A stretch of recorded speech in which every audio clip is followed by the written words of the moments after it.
Hi guys. Hi. രണ്ടുപേരും കൃപാനിധിയിൽ ഏത് കോഴ്സാണ് പഠിച്ചുകൊണ്ടിരിക്കുന്നത്? ഞാൻ BCA വിത്ത് പൈത്തൺ. ഞാൻ BBA logistics and supply chain. Okay, രണ്ടുപേരുടെയും പേര് ചോദിക്കാൻ മറന്നു. ഈ പേരെന്താ? ജിമിഷ. രണ്ടുപേരും ആര്യ. Okay okay. സോ എന്തായിരുന്നു ആദ്യം ബാംഗ്ലൂരിലേക്ക് കൃപാനിധി ചൂസ് ചെയ്യാനുള്ള ഒരു കാരണം?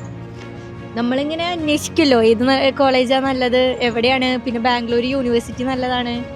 അപ്പോൾ അങ്ങനെ അന്വേഷിച്ച് കണ്ടുപിടിച്ച് വന്നതാണ്. പ്ലേസ്മെന്റ് ഉണ്ടെന്നും പറഞ്ഞിട്ടുണ്ട്. ഓക്കെ, പിന്നെ ആ ഒരു ഇതിൽ പിന്നെ വന്ന് നോക്കിയപ്പോ ഇഷ്ടമായി college. Okay. BCA. Okay, BCA എന്തുകൊണ്ടാണ് BCA എടുക്കാനുള്ള ഒരു കാരണം? വെറുതെ BCA എടുക്കാമെന്നൊരു തോന്നലായിരുന്നു? അല്ലല്ല, BCA അധികം അങ്ങനെ പഠിക്കാനില്ല എന്നൊക്കെ പറഞ്ഞിട്ട് വിട്ടേ. ഓക്കെ, ഫുൾ കമ്പ്യൂട്ടർ ഒക്കെ ആയിരിക്കും, ലാബായിരിക്കും, അതായിരിക്കും എന്നൊക്കെ പറഞ്ഞിട്ട് വിട്ടേ. പ്രതീക്ഷയിൽ തന്നെയാ വന്നത്. ഓക്കെ. എങ്ങനെ ഉണ്ടായത്? ഇപ്പോൾ നിങ്ങൾ ഒരു എക്സ്പെക്ടേഷൻ ഉണ്ടാവുമല്ലോ നിങ്ങൾ വരുന്നതിന് മുമ്പ്. എന്താണ് എക്സ്പെക്ടേഷൻ വേഴ്സസ് റിയാലിറ്റി? ആക്ച്വലി എക്സ്പെക്ടേഷനേക്കാൾ അടിപൊളിയായിട്ട് തോന്നി. അടിപൊളിയായിട്ട് തോന്നി. എങ്ങനെയുണ്ട് ക്യാമ്പസ് ഒക്കെ? എങ്ങനെയുണ്ട്? ക്യാമ്പസ് ഒക്കെ അടിപൊളിയാ, വൈബൊക്കെ അടിപൊളിയാ. പിന്നെ ബാംഗ്ലൂർ ആണല്ലോ, ബാംഗ്ലൂരൊക്കെ എക്സ്പ്ലോർ ചെയ്ത് തുടങ്ങിയോ? ഓക്കെ, ഔട്ടിംഗ് ഒക്കെ പോയില്ലേ? നിങ്ങൾ ഫസ്റ്റ് ഇയർ അല്ലേ? Okay okay. അപ്പോൾ ഔട്ടിങ്ങിനൊക്കെ പോയപ്പോൾ ആദ്യം നിങ്ങൾ പോയ സ്ഥലം ഏതാ? ഞാൻ ചർച്ച് സ്ട്രീറ്റിലാണ് പോയത്. രണ്ടുപേരും ആ ഒരു നാട്ടിൽ നിന്ന് ഫ്രണ്ട്സ് ആയിട്ട് വന്നാണോ ഇവിടെ വന്നൊരു ഫ്രണ്ട്സ് ആയിട്ട്? ഇവിടെ വന്ന ഫ്രണ്ട്സ് ആയതാ. ഓക്കെ. ആ ഒരു എക്സ്പീരിയൻസ് എങ്ങനെ ഉണ്ടായിരുന്നു? നിങ്ങൾ ഫസ്റ്റ് ഒരു ഫ്രണ്ട്സ് ആവുന്ന അങ്ങനെ കണ്ടുമുട്ടിയേ? അത് കണ്ടുകൂട്ടിയത് അൺഎക്സ്പെക്റ്റഡ് ആയിട്ടാണ്. ഓക്കെ.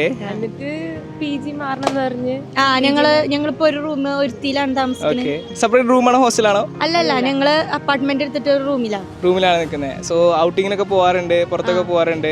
സോ ഫസ്റ്റ് നിങ്ങൾ പോയി എന്ന് പറഞ്ഞു. എങ്ങനെ ഉണ്ടായിരുന്നു എക്സ്പീരിയൻസ് ഒക്കെ? ബാംഗ്ലൂരൊക്കെ ഒരുപാട് എക്സ്പ്ലോർ ചെയ്തോ? അടിപൊളിയായിരുന്നു. എങ്ങനെയുണ്ട് ടോട്ടലി ബാംഗ്ലൂർ? എങ്ങനെയുണ്ട്? ബാംഗ്ലൂർ അടിപൊളിയാണ്, കാണാനൊക്കെ അടിപൊളിയാണ്. ഓക്കെ. പിന്നെ ഫുഡിന്റെ കാര്യം, ബാംഗ്ലൂർ വരുമ്പോൾ പൊതുവെ നാട്ടിലത്തെ അത്ര ഫുഡ് ഉണ്ടോ? എങ്ങനെയാണ് നിങ്ങൾക്ക് എക്സ്പെക്ടേഷൻ? എങ്ങനെയായിരുന്നു? അത്ര കിട്ടൂലല്ലോ. എന്നാലും ചില ഹോട്ടലിലും ചില ഹോട്ടലൊക്കെ അടിപൊളിയാ. കേരള സ്വാദ് ഇവിടെ കുറെ നല്ല സ്ഥലങ്ങളൊക്കെ ഉണ്ട്, അപ്പൊ അവിടെയൊക്കെ നല്ല ഫുഡ് ഉണ്ടാവും. ഇപ്പോൾ ഫസ്റ്റ് ഇയർ തന്നെ നിങ്ങൾക്ക് ഹോസ്റ്റലിലൊന്നും നിൽക്കേണ്ട കാര്യമില്ല, നിങ്ങൾക്ക് PG അല്ലെങ്കിൽ സെപ്പറേറ്റ് ഇതായിട്ട് നിൽക്കാൻ പറ്റുമല്ലേ? പറ്റും. ഓക്കെ. അതിനകത്ത് സേഫ്റ്റി കാര്യങ്ങളൊക്കെ നിങ്ങൾക്ക് എങ്ങനെ തോന്നി?